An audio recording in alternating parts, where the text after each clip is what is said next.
নমস্কার বন্ধুরা, বনশ্রীর রন্ধনালয়ে আরেকটি নতুন পর্বে সবাইকে স্বাগত জানাই। আজ আবার একটি নতুন রেসিপি নিয়ে চলে এসেছি। আজ বানাবো আইসক্রিম। গরমে এরকমভাবে আইসক্রিম বানিয়ে খেয়ে দেখবেন, আশা করছি খুবই ভালো লাগবে।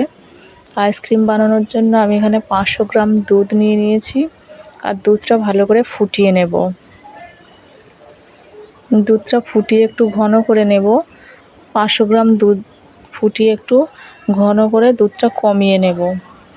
তো এইভাবে নাড়িয়ে চাড়িয়ে দুধটা ভালো করে ফুটিয়ে নেব। দুধটা এদিকে ফুটতে থাকুক, আমি ওদিকে একটা উপকরণ বানিয়ে নিই।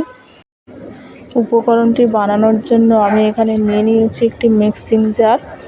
মিক্সিং জারের মধ্যে আমি এখন দিয়ে দেবো কিছুটা পরিমাণ চিনি। আমি এখানে 5 চামচ পরিমাণ চিনি ব্যবহার করেছি। আপনারা যে যেমন স্বাদের মিষ্টি খেতে চান সেরকম পরিমাণ চিনি ব্যবহার করবেন। আর এখানে আমি 2টো এলাচের দানা ছাড়িয়ে চিনির মধ্যে দিয়ে দিলাম, আর দিয়ে দেব 10-12টা মতো অ্যালমন্ড বাদাম,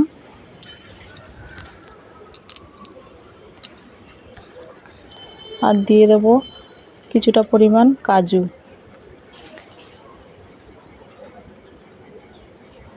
আপনারা চাইলে আরও কিছু বাদাম ব্যবহার করতে পারেন, যেমন পেস্তা।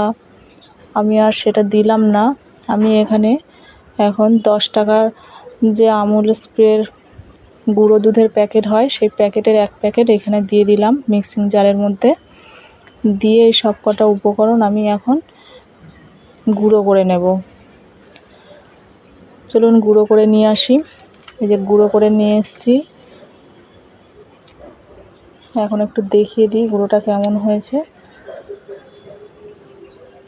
এই যে এরকম হয়েছে গুঁড়োটা দেখতে।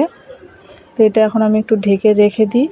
আর এদিকে আমি যে দুধটা ফোটাচ্ছিলাম, সে দুধটা ফুটে এরকম হয়ে গেছে। দুধটা অনেকটাই কমে গেছে। আর একটু ফুটিয়ে নেব ভালো করে। আর চ্যানেলে যদি কেউ নতুন হয়ে থাকেন, চ্যানেলটা একবার সাবস্ক্রাইব করে রাখবেন, আর পাশে থাকা বেল আইকনটি প্রেস করে দেবেন, যাতে আমার চ্যানেলের রান্না সবার আগে আপনাদের কাছে পৌঁছে যায়। আর রেসিপিটা একবার বাড়িতে বানিয়ে খেয়ে দেখবেন, আশা করছি ভালো লাগবে। এখন আমি এই দুধটার মধ্যে যে উপকরণগুলো গুঁড়ো করে রেখেছিলাম, সেই গুঁড়ো উপকরণগুলো অল্প অল্প করে দিয়ে মিশিয়ে নেব।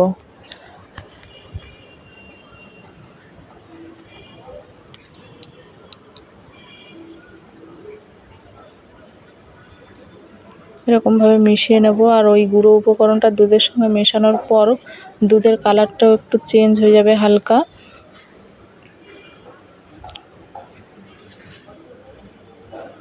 এরকমভাবে অল্প অল্প করে দিয়ে মিশিয়ে নেব।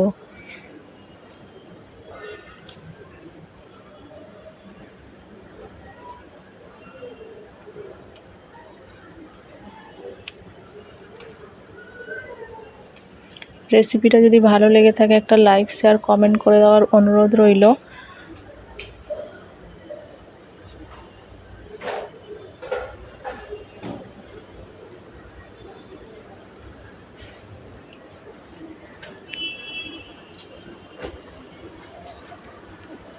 আমি এখন গুঁড়ো উপকরণটা এই দুধের মধ্যে দিয়ে সবটা মিশিয়ে নিচ্ছি এইভাবে।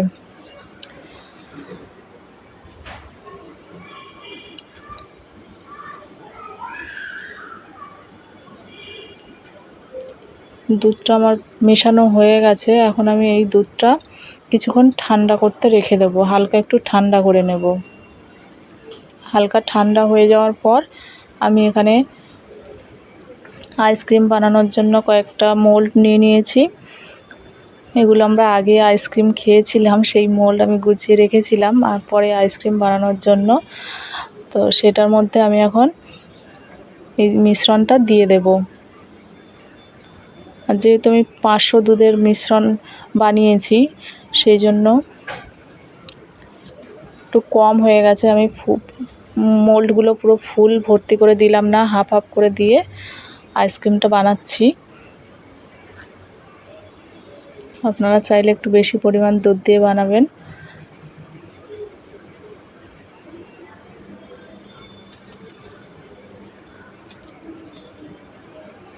এখন আমি ওপর থেকে কিছুটা অ্যালমন্ড আর কাজু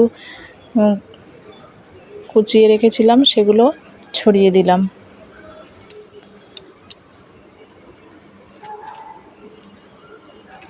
এইগুলো এখন ঢাকনা বন্ধ করে দেব। ঢাকনা বন্ধ করে দিয়ে ডিপ ফ্রিজে সারা রাত্রির জন্য রেখে দেব।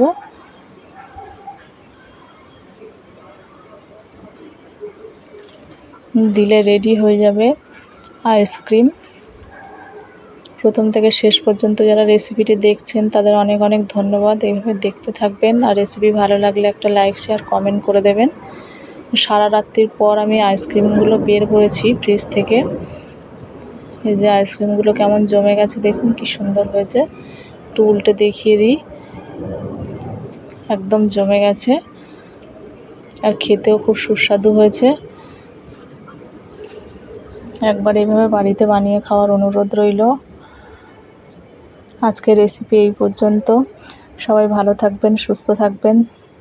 আবার একটি নতুন রেসিপিতে দেখা হবে।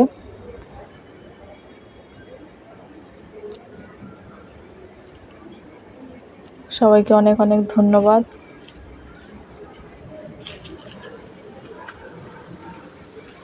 আমি একটা আইসক্রিম একটু ঢেলে দেখিয়ে দিচ্ছি। এই মোল্ডের ভিতর থেকে চামচ দিয়ে খাওয়া যেতে পারে, কিন্তু তাও আমি একবার বের করে দেখিয়ে দিচ্ছি। এই যে এরকম হয়েছে আইসক্রিমটা, দেখতে